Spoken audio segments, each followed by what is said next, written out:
누구인가? 누가 대권을 탐하는가? 자신이 죽을 수도 있다는 사실을 알긴 한 건가? 짐은 그대 말투만 들어봐도 어떤 성정을 가지고 있는지 다 알 수가 있느니라. 누가 마구니가 깼는지, 누가 반역을 깼는지 관심법으로 보면 다 보이느니라. 조심들 하시게 한 방에 훅 가는 수가 있어.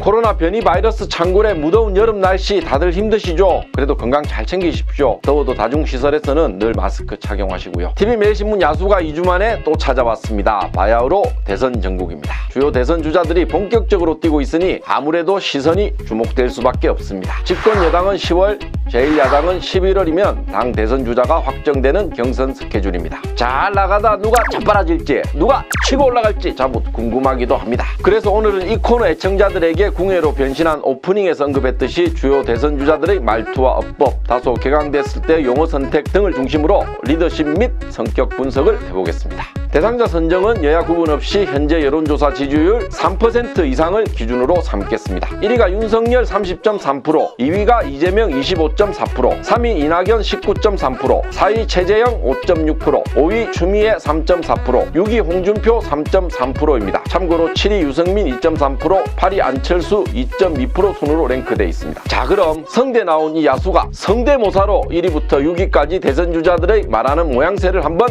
파고들어 보겠습니다. 전에는 저한테 안 그랬지 않습니까? 제가 뭐 그거를 한동훈 검사를 비호하려고 한 적도 없고 비호가 됩니까? 그게 어떻게 비호입니까? 저는 지휘권이 배제돼가지고 라인이라뇨. 아니 저도 제 말 하는 겁니다. 제가 한동훈 검사를 비호할 능력도 없고요. 인사권도 하나도 없는 사람입니다. 밖에서 다 식물총장이라고 그러지 않습니까?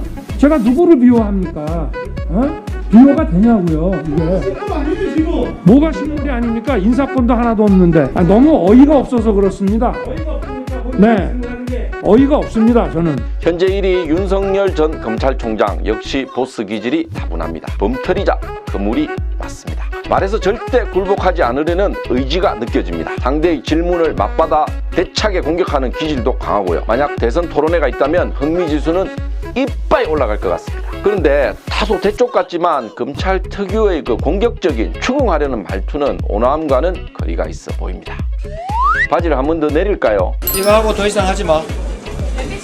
안 돼. 엉뚱한 질문을 자꾸 해서 안 돼. 약속을 어기기 때문에 다 인터뷰 취소해.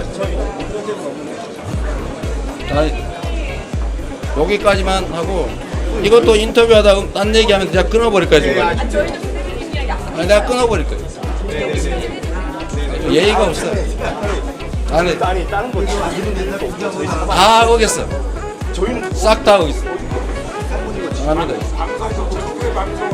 예의가 없어. 현재 여권 1위, 전체 1, 2위를 달리고 있는 사이다 이재명 경기도지사. 역시나 시원시원함이 돋보이는 발언들입니다. 하지만 지킬앤 하이드라고 할까요? 속이 끓어도 참으면서 독설을 내뱉는 경향이 있습니다. 여기서 굳이 예전 형수에게 입에 담기도 부끄러운 쌍욕을 퍼부은 녹음 파일을 되새길 필요까지는 없겠죠. 많이 참으면서 뭔가 가면을 쓰고 있는 듯 하기도 합니다. 분명한 건 전달하는 메시지가 자신감에 꽉 찬 간결한 어법을 쓰고 있다는 점입니다. 전략적인지 모르겠지만 타인과 점심 식사를 같이 하면 주로 상대 의견을 경청하는 것도 내 사람을 만드는 큰 장점이라고 합니다. 엄중하게 이 사태를 지켜보고 있습니다. 정부 여당은 주거의 현실을 제대로 보지 못했고 정책을 세밀히 만들지 못했습니다. 무한 책임을 느끼며 사죄드립니다. 요즘 여론조사에서 가장 큰 상승세를 타고 있는 3위 이낙연 전 국무총리. 하지만 말투 자체가 엄근진, 엄격하고 근엄하고 진지해서 너무 지루하고 한마디로 매가리가 없습니다. 매가리 뜻 아시죠? 맥이 없다는 의미입니다. 말투에서 진지함이 느껴지긴 하지만 재미도 없고 별다른 구체적인 메시지가 없습니다. 집권 여당에서 뭔가 잘못됐을 때 살짝 반성하는 듯한 겸손한 말투를 하지만 그 맥락에서 살짝 피해가는 듯한 인상을 지울 수가 없습니다. 그렇지만 늘 진중하고 젠틀한 신사의 합법임에는 분명합니다. 저항이 이렇게 심한 감사는 재임하는 동안 처음입니다. 우리 국민의 수번인 정권 교체 나아가서 보다 나은 미래, 희망을 가지고 살 수 있는 나라 만드는데 제 모든 것을 바치도록 노력하겠습니다. 감사합니다.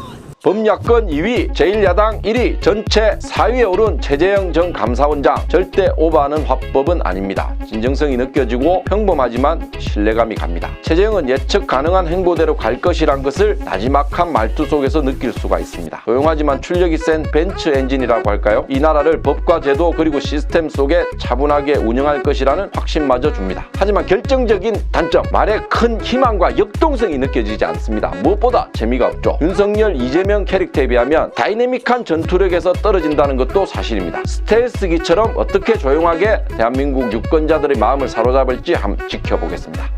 소설 쓰시네요. 경허히 들으면 좋게 지나갈 일을 세상 지휘랍시고 해가 지고 일을 더 꾸이게 만들어서 대구의 딸, 호남의 며느리, 추미애 전 법무부 장관이 5위까지 올라왔네요. 목소리에 카리스마도 있고 카랑카랑하게 상대를 압도합니다. 하지만 지난해 추윤 갈등 탓인지 여성이지만 말이 참 독하고 거칠다는 생각을 지울 수가 없습니다. 딱 잘라 말하고 상대를 하대하듯 조롱하는 투의 언사도 잘합니다. 정치 공방을 하다 보면 때로는 필요할 수도 있습니다. 하지만 독설은 한 번씩 하는 것이지 너무 잦으면 품격이 떨어집니다. 친문만 바라보고 정치를 하는 모습도 안쓰럽기도 합니다. 당시 여권의 악역을 훌륭하게 수행하느라 고생한 것은 알겠지만 그래도 국민들 분노에 기름을 부은 언사는 지금도 비호감이라는 생각을 지울 수가 없습니다. 무상연애는 양아치 같은 행동이죠. 군인은 군인답게 답변. 장관께서도 공군 참모총장 출신입니다. 군인은 단순 명령에 그건 정치인들이 하는 답변. 이번 예산을 짜주시기 바라고. 제가 조금 세 이따가 번째. 답변 드리겠습니다. 됐습니다. 역시 홍카콜라 홍준표 의원 범야권 3위, 당내 2위, 전체 6위에 처져 있네요. 단칼에 정리하는 카리스마 넘치는 경상도 특유의 말투임에는 분명합니다. 막말 같지만 실은 아닙니다. 지금까지 논란이 됐던 홍 의원의 발언을 잘 분석해보면 통찰력이 뛰어나고 전곡을 찌르는 말들이 대부분입니다. 하지만 이것이 함정이죠. 맞는 말과 팩트도 다소 기분 나쁘게 들리면 듣는 사람이 불쾌할 수 있습니다. 여당은 이 함정을 잘 이용하고 있죠. 막말 프레임에 가둬버렸습니다. 게다가요, 사석에서 좀 이렇게 독불장군 성향의 말투도 문제입니다. 혼자 마이크를 잡으니 그 자리에 누가 있던 동석자가 아닌 갤러리가 되어버립니다. 홍 의원도 이제 말을 하는 것보다 경청하면서 상대에 공감하는 토크를 지향해야 이 막말 프레임에서 스스로 벗어날 수 있을 것이라고 감히 조언해봅니다. 말은요, 그 사람의 성품과 인격을 그대로 드러낸다고 합니다. 특히 말을 어떻게 하느냐가 중요한 정치판에서는 더 말할 나이가 없겠죠. 신원서판이라는 말도 있지 않습니까? 앞서 언급한 6명의 주요 대선 주자의 말투 중 누가 대통령감인지는 판단하기 힘듭니다. 하지만 내년 3월 9일 대선 때까지 누가 국민들을 더 진실되게 감동시키고 희망의 메시지를 주느냐에 따라서 지지율 파동에 큰 영향을 미칠 것이라고 생각합니다. 이상 야소의 말씀 야설이었습니다. 누구인가? 누가 대권을 거머쥐겠는가? 관심법으로 지켜보고 있으니 열심히들 하시게.